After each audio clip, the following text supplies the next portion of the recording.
Jeremy Olim's sons are battling cystic fibrosis, a rare disease with a daunting regimen. Just seeing young children with handfuls of pills that they have to take in order to survive is a pretty bracing experience. A harsh reality made harder by treatment barriers that he says his family faced while navigating a new insurance plan earlier this year. We're just finally getting them back on the drugs that we've spent years knowing are the most effective for them to satisfy the requests of the pharmacy benefit managers. Pharmacy benefit managers, or PBMs, are middlemen that negotiate the terms of prescription drug coverage for millions of Americans. So the things that we all want, affordable, accessible, quality health care, are all suffering because of PBMs. Congressman Buddy Carter of Georgia says PBMs have gotten too big.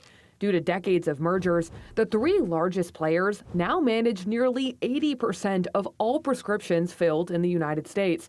A report from federal regulators says they may be profiting by inflating drug costs and squeezing Main Street pharmacies.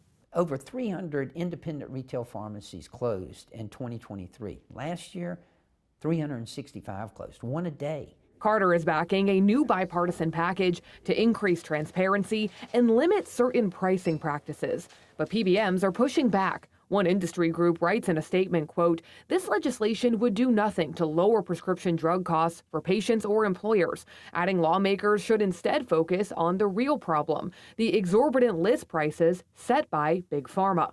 Hampering our ability to negotiate lower drug costs only benefits the pharmaceutical manufacturers.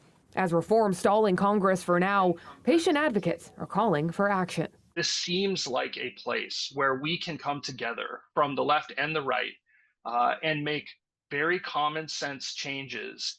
Now, despite bipartisan support, this push for PBM reform has faced some setbacks, including most recently when some provisions were removed from that big Republican policy bill that passed last month.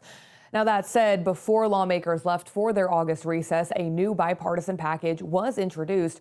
And Congressman Carter tells us that he still thinks this will be a priority this Congress. Reporting in Washington, I'm Jackie DeFusco.